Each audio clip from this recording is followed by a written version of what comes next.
പ്രീത, ഈ പി ജയരാജൻ ഇപ്പോൾ മുഖ്യമന്ത്രി പിണറായി വിജയൻ അറിയാതെ ആഭ്യന്തര വകുപ്പിലെ ചില ഫയലുകളിലൊക്കെ കൈകടത്തുന്നു എന്നൊരു വാർത്തയാണ് ഇപ്പോൾ പുറത്തു വരുന്നത്. അതെന്തെന്ന് മനസ്സിലായോ? അതായത് മറ്റേ ശരത് ലാൽ കൃപേഷ് പെരിയ കേസിലെ പ്രതികളെ പരോളിലേക്ക് ഇപ്പൊ അവര് പോയിട്ട് വെറും 2 മാസം പോലും ആയില്ല. CBI കോടതിയുടെ വിധിയാണ്. അപ്പൊ അതിനു മുന്നേ തന്നെ അവരെ പുറത്തിറക്കാനുള്ള ശ്രമം നടത്തിയതിലെ വ്യക്തി അതിലെ ആ പറയുന്ന അങ്ങനെ ആരാണ് അത് ചെയ്തത് എന്ന് അന്വേഷണം പോകുമ്പോൾ ആരാണ് ഇതിന്റെ പിന്നിൽ നോക്കുമ്പോൾ പിണറായിയെയും പി ശശിയെ കൊണ്ട് ചെയ്യിപ്പിച്ചു എന്നാണ് പറയുന്നത്. പി ശശി എന്ന് പറഞ്ഞാൽ പൊളിറ്റിക്കൽ സെക്രട്ടറി എന്ന് പറഞ്ഞാൽ പോലീസ് വകുപ്പ് പൂർണ്ണമായി കൈകാര്യം ചെയ്യുന്ന ആളാണ് പി ശശി. അപ്പൊ അദ്ദേഹത്തിനെ കൊണ്ടുപോലും പിണറായി അറിയാതെ ഫയലുകൾ നീക്കി ഒരുമിച്ചൊരു കളി നടത്തി ആണ് പെരിയ കേസിലെ പ്രതികൾക്ക് ഇപ്പൊ പരോൾ കിട്ടാൻ പോകുന്നത്. അതായത് പിണറായിക്കെതിരെ ശശിയും പിണറായിക്ക് ഒരുമിച്ച്, അതായത് പിണറായിക്ക് തന്റെ ഇത്രയും കാലത്തെ ഭരണത്തിന്റെ അവസാന നാളുകളിൽ ഭരണത്തിനെ പരമാവധി നാട്ടിക്കാനായി പി ജയരാജൻ ശ്രമിക്കുന്നു എന്നൊരു സംശയം ഉണ്ടായിട്ടുണ്ട്. പിന്നെ ഇവര് പറ്റിക്കുന്നതിന് വലിയ നമ്മൾ പറയില്ല, ഒരു ലജ്ജ തോന്നേണ്ട കാര്യമില്ല. കാരണം പിണറായി വിജയന് പ്രത്യേകിച്ച് ആരോടും കമ്മിറ്റ്മെന്റ് ഇല്ല. അപ്പൊ പിന്നെ പാർട്ടിക്ക് കമ്മിറ്റ്മെന്റ് ഇല്ല. അപ്പൊ പിന്നെ ഇവർക്ക് അങ്ങനെ ഒരുമിച്ചാലും നേതാക്കളുടെ പേരും പെരുമയും തലപ്പൊക്കമുള്ള നേതാക്കൾ ഉണ്ട് എന്ന് പറയുമ്പോഴും ആദ്യകാലത്തെ നേതാക്കൾ ഒഴികെ ഇങ്ങോട്ട് ബാക്കി വരുമ്പോൾ ആർക്കും തന്നെ പാർട്ടിയോട് പോലും അണികളോട് പോലും കമ്മിറ്റ്മെന്റ് ഇല്ലാത്ത ആൾക്കാരാണ് ഇവര്. അപ്പൊ അതുകൊണ്ട് പിണറായി വിജയൻ എന്ന നേതാവ്, ഇത് നമ്മൾ എപ്പോഴും സംസാരിക്കുമ്പോൾ നമ്മുടെ പാണ്ഡ്യാല ഷാജിയേട്ടൻ പറയും, അതായത് പിണറായി എന്ന് പറയുന്നത് ഇവർക്കാർക്കും പിടികിട്ടിയില്ല. അദ്ദേഹം എന്ന് പറയുന്നത് ഒരു നീണ്ട 15 വർഷം അദ്ദേഹത്തിന് എന്തൊക്കെ ചെയ്യണമെന്ന് മുൻകൂട്ടി പ്ലാൻ ചെയ്തിരിക്കുന്ന ഒരു അഡ്മിനിസ്ട്രേറ്ററാണ്. അതുകൊണ്ടാണ് അദ്ദേഹം വിദ്യുച്ഛക്തി മന്ത്രി ആയിരുന്നപ്പോൾ ഏറ്റവും നല്ല പെർഫോമർ ആയിരുന്ന ഒരു മന്ത്രിയാണ്. ശേഷം അദ്ദേഹം ഇപ്പോൾ മുഖ്യമന്ത്രി ആയപ്പോൾ കഴിഞ്ഞ ഭരണകാലത്ത് ശൈലജ എന്ന ആരോഗ്യമന്ത്രിയെ ചിത്രത്തിൽ പോലും പെടുത്താതെ എല്ലാ ആരോഗ്യ കാര്യങ്ങളും ചെയ്യുന്ന ഒരു ഭയങ്കര ഒരു മുഖ്യമന്ത്രിയായി അദ്ദേഹം തീർന്നത്. ഈ ശൈലജ ടീച്ചറുടെ ഒരു ഇത് വെച്ചിട്ടാണ് അവർ ഭരണത്തിലേക്ക് തന്നെ വരുന്നത്. ആരോഗ്യരംഗത്തെ മികവ്, പിന്നെ ജി സുധാകരന്റെ പൊതുമരാമത്ത്, ഇങ്ങനെയുള്ള നിരവധി കാര്യങ്ങൾ ആ കഴിഞ്ഞ ഭരണകാലത്തുള്ള നേട്ടമായി ഉണ്ടായിരുന്നു. അതിനെയെല്ലാം നിഷ്പ്രഭം ആക്കിയത് ഇദ്ദേഹത്തിന്റെ എന്തോ ഒരു വാക്ക് പറയുമല്ലോ, സൂപ്പർ മുഖ്യമന്ത്രി ആയിരുന്നു പിണറായി. അപ്പൊ അങ്ങനെയുള്ള തന്റെ ഭരണത്തിന് ഒരു പേരുദോഷം ഉണ്ടാക്കാൻ പി ജയരാജൻ ശ്രമിക്കുന്നു എന്ന് അദ്ദേഹത്തിന് തോന്നലുണ്ടായി. കാര്യം ഈ ജയിലിൽ ഇപ്പോഴുണ്ടായ വെളിപാട് ആണോ എന്ന് ചോദിച്ചാൽ ഭരണം തീരാൻ പോകുന്നു. ചിലപ്പോൾ ഇവർക്ക് ഒരു ഇതുണ്ട്, CPM ഒരു ഇതുണ്ട്. കാര്യം ഇപ്പോൾ ഒരു വേള സംസ്ഥാന സമ്മേളനം നടക്കുന്നു. സംസ്ഥാന സമ്മേളനം നടന്ന് ഇനി ഇവരെ പാർട്ടി കോൺഗ്രസും ഒക്കെ കഴിഞ്ഞാണ് ഈ വരുന്ന തെരഞ്ഞെടുപ്പ് വരുന്നത്. 2026 തെരഞ്ഞെടുപ്പിൽ എന്തായി തീരും എന്നുള്ളൊരു ആകാംക്ഷ ഇപ്പോഴേ പല കേസുകളിലുണ്ട്. ഭരണത്തിരിക്കുന്ന പാർട്ടി എന്ന രീതിയിൽ നവീൻ ബാബുവിന്റെ കേസ് ഒരു ഇടിവെട്ട് പോലെ അവരുടെ തലയ്ക്ക് മുകളിലുണ്ട്. അതുപോലെ നിരവധി കേസുകൾ, പെരിയ കേസിലെ വിധി വന്നതും അല്ലാതെയുള്ള പല കേസുകളും ഇവരുടെ മുന്നിൽ TP ഇപ്പോഴും അല്ലാതെയും ഉണ്ട്. TP കേസും TPയുടെ ആത്മാവ് അവരെ വിടാതെ പിന്തുടരുന്നുണ്ട്. അപ്പൊ ഇങ്ങനെയൊക്കെ പറയുമ്പോൾ നിരവധി കേസുകൾ ഉള്ളപ്പോൾ ഒരു വേള മുഖ്യമന്ത്രി പിണറായി വിജയന്റെ മകളുടെ കേസും ഒക്കെ വിഷയമാണ്. പാർട്ടിക്കകത്ത് പറഞ്ഞു പറയാതെ ഇപ്പൊ VS നിശബ്ദനായതുകൊണ്ടാണ് ഈ കേസുകൾ ഇദ്ദേഹത്തിന്റെ മകൾക്കെതിരെയുള്ള അലിഗേഷനൊക്കെ പുറത്തു വരാത്തത്. അല്ലെങ്കിൽ പാർട്ടി സമ്മേളനത്തിൽ അതെല്ലാം വന്നേനെ. ഇപ്പൊ അദ്ദേഹം സ്വതന്ത്രനാണ് എന്ന് കരുതുന്നുണ്ടെങ്കിലും ഭരണം നഷ്ടപ്പെട്ടാൽ ഇതിന് ഉത്തരം പറയേണ്ടി വരുന്നത്, അല്ലെങ്കിൽ അവർ കുറച്ച് സീറ്റ് നഷ്ടപ്പെട്ടാൽ തദ്ദേശത്തിൽ ഒരുപക്ഷെ എന്തെങ്കിലും ഇടിവുണ്ടായാലും ഉത്തരം പറയേണ്ടി വരുന്ന പിണറായി വിജയൻ തന്നെയാണ്. എല്ലാ കൂരമ്പുകളും പിണറായിലേക്ക് തന്നെ വരും. പക്ഷേ പിണറായി അങ്ങനെ ഭയക്കുന്ന ഒരു നേതാവൊന്നും, പിണറായിക്ക് ഭയമുണ്ട്, അങ്ങനെ ഭയക്കുന്നതല്ല. പിണറായിക്ക് ഭയം വേറെ പല കാര്യങ്ങളാണ്. കേസുകളാണ്. പക്ഷെ ഞാൻ പറയുന്നത് പിണറായിക്കെതിരെ ഇപ്പോ ആര് തിരിഞ്ഞു എന്ന് പറഞ്ഞാലും ഇവരെല്ലാവരെയും വെട്ടിവീഴ്ത്താനുള്ള ടാക്ടിക്സ് ഒക്കെ അദ്ദേഹത്തിന്റെ കയ്യിലുണ്ട്. അത് നമുക്കറിയാം. എങ്ങനെയാണ് അദ്ദേഹത്തിന്റെ അടുക്കലേക്ക് ഓരോ ജില്ലയിലെയും പാർട്ടിയാണ് സെക്രട്ടറിമാരെ കൊണ്ടുവന്ന് എന്നുള്ളതും നമുക്കറിയാം.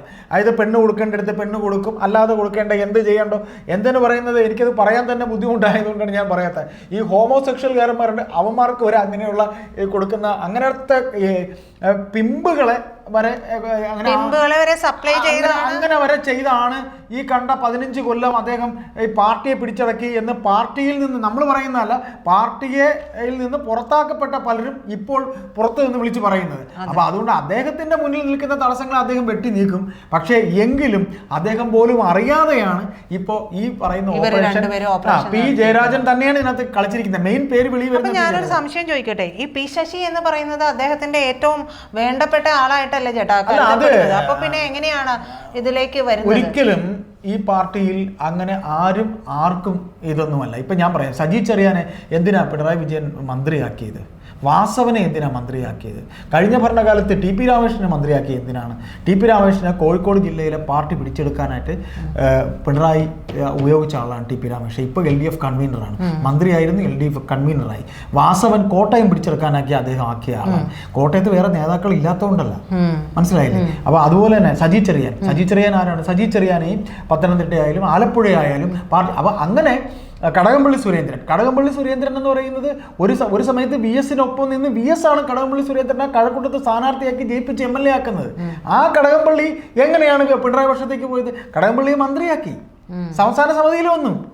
അപ്പോൾ അങ്ങനെ അതെല്ലാം അദ്ദേഹത്തിന് അറിയാം. അപ്പോൾ പ്രീത പറഞ്ഞതുപോലെ അദ്ദേഹത്തിന് അങ്ങനെയുള്ള പേടിയൊന്നുമില്ല.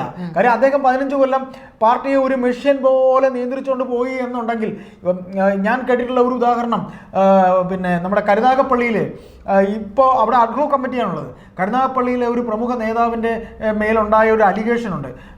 വസന്തൻ എന്നാണ് നേതാവിൻ്റെ പേര്. വസന്തനെതിരെ അലിഗേഷൻ ഉണ്ടാകുന്ന സമയത്ത് പിണറായി ഒരിക്കൽ കരുനാഗപ്പള്ളി വന്നപ്പോൾ ഒരാൾ അതിനെതിരെ വസന്തനെതിരെ ഒരു പരാതി കൊടുക്കുമ്പോൾ ശരിയാക്കാം നമുക്ക് എന്നൊരു വാക്കേ പിണറായി പറഞ്ഞുള്ളൂ. പക്ഷെ അത് ശരിയായി. കാലങ്ങൾ 2-3 മാസങ്ങൾക്കകം പാർട്ടിക്കകത്ത് ആ പ്രശ്നങ്ങൾ ശരിയായി. അതായത് സംഘടനാ പരിപാടികളിൽ എന്തെന്നുള്ള അദ്ദേഹത്തിന് അറിയാം. അപ്പോൾ ഇതിൽ നാം പറയുന്നത് മികവാണ്, 15 കൊല്ലത്തെ അദ്ദേഹത്തിന്റെ മികവാണ്. ആ മികവ് സംഘടന എന്ന് പറയുമ്പോൾ അത് 6 ലക്ഷം അണികളുള്ള ഒരു പാർട്ടിയാണ്. ബ്രാഞ്ച്, ലോക്കല്, പിന്നെ LC ലോക്കൽ എന്ന് പറയുമ്പോൾ LC ആണ്, LC ഏരിയ, ജില്ല, ഇങ്ങനെ അതിൻ്റെ ആ ഘടകങ്ങളിൽ ഓരോരുത്തരെയും നിയന്ത്രിക്കുക എന്ന് പറയുന്ന ഒരു പ്രത്യേക കഴിവാണ്. അപ്പോൾ എന്തായാലും ഈ പറയുന്ന രീതിയിൽ പി ജയരാജൻ ഇടപെട്ടതിൻ്റെ ഫലം തന്നെയാണ് പെരിയ കേസിലെ പ്രതികൾക്ക് എതിരെ വന്നിരിക്കുന്ന ഇപ്പോൾ വന്നിരിക്കുന്ന പരോൾ വാർത്ത എന്നാണ് മനസ്സിലാക്കുന്നത്. അത് തൻ്റെ സർക്കാരിനെ തന്റെ സർക്കാരിന്റെ അവസാന നാളുകളിൽ പേരുദോഷം ചെയ്തോട്ടെ. അപ്പോൾ ഈ പി ശശി പി ജയരാജനൊപ്പം ചേരണമെന്നുണ്ടെങ്കിൽ അദ്ദേഹത്തിന് കൃത്യമായിട്ട് ഒരു ലക്ഷ്യം ഉണ്ട്. അതെന്തായിരിക്കും ആ ലക്ഷ്യം? എന്തായാലും പിണറായി വിജയന്റെ പിന്നെ പൊളിറ്റിക്കൽ സെക്രട്ടറിയായി ശശി ഇരിക്കുമ്പോൾ ഒരുപക്ഷെ നമ്മുടെയോ ഈ നാട്ടുകാരുടെയോ കഷ്ടകാലത്തിന് LDF വീണ്ടും ഭരണത്തിൽ വരികയാണെങ്കിൽ പി ശശി ആയിരിക്കും ആഭ്യന്തര. അങ്ങനെയാണെങ്കിൽ കഷ്ടകാലം തന്നെ ആയിരിക്കും, കാരണം വീണ്ടും വരാനുള്ള സാധ്യത ഇവർ തന്നെയാണ് പറയുന്നുണ്ട്. അല്ല, ഇവര് കഷ്ടകാലം എന്ന് പറഞ്ഞാൽ മറ്റൊന്നുമല്ല നമുക്ക് ഇതിൽ ചിന്തിക്കാനുള്ളത്. കാര്യം കോൺഗ്രസ് ഇപ്പോഴും ആരാണ്? ഇപ്പൊ ശശി തരൂരിന്റെ കേസ് വന്നപ്പോൾ കോൺഗ്രസ് കണ്ടില്ലേ, ശശി തരൂരിനെ വെട്ടാൻ ശ്രമിക്കുന്നത് ബാക്കി 4 പേർക്കും സേഫ് ആവാൻ വേണ്ടിയാണ്, ശശി തരൂരിനെ ഒതുക്കുക എന്നുള്ളത്. അങ്ങനെ കോൺഗ്രസ് ഇങ്ങനെ നിൽക്കുന്ന അവസരത്തിൽ തീർച്ചയായിട്ടും BJPയെ സംബന്ധിച്ച് BJP ഒരു വേള അറിഞ്ഞുകൊണ്ട് തന്നെ CPM-നെ ഭരണത്തിലേക്ക് എത്തിക്കാനുള്ള ശ്രമം BJP നടത്തും. സൈലൻ്റായിട്ട് ചിലപ്പോൾ BJP അതിനുള്ള പണികൾ ചെയ്യുമെന്ന് ഇവർ കോൺഗ്രസ് ഭയക്കുന്നത്. കാര്യം കോൺഗ്രസ് വിമുക്ത ഭാരതമാണ് അവരുടെ ലക്ഷ്യം. അങ്ങനെ വരുമ്പം 2026 ഇനി അടുത്തൊരു 5 കൊല്ലം കഴിഞ്ഞ് 31 BJPക്ക് 32 സീറ്റ് എങ്കിലും അവരുടെ മനസ്സിലുണ്ട്. ലീഗും കൂടെ ചേർന്നുകൊണ്ട് ചിലപ്പോൾ ഭരണം പിടിക്കുക എന്നുള്ളതായിരിക്കും. ഏതായാലും നമുക്ക് ഇത്രയും പറയാനുള്ളൂ. ശശി ആഭ്യന്തരമന്ത്രിയാകാനുള്ള സാധ്യത ചിലപ്പോൾ ഉണ്ടാകും. സാധ്യതയല്ല, ഭരണം വന്നാൽ ശശി മന്ത്രിയാണ്.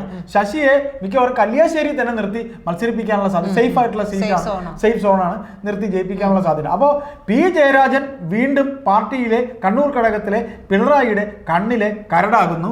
ഈ പെരിയ കേസിലെ പ്രതികൾ മാത്രമല്ല, ഈ പറയുന്ന ട്രൗസർ മനോജും കൊടിസുനിയും അടങ്ങിയവരെയൊക്കെ ഇത്രയും നാളും പരോൾ അനുവദിച്ച് നൽകുന്നതിൽ മുഖ്യ കണ്ണിയായി വർത്തിച്ചത് ഈ പറയുന്ന പി ജയരാജനാണ് എന്നാണ് ഇപ്പോൾ കേൾക്കുന്നത്. കാര്യം പി ജയരാജൻ ഇവരുടെയൊക്കെ ഏറ്റവും അടുത്ത ആത്മമിത്രമാണ് എന്നാണ് പറയപ്പെടുന്നത്.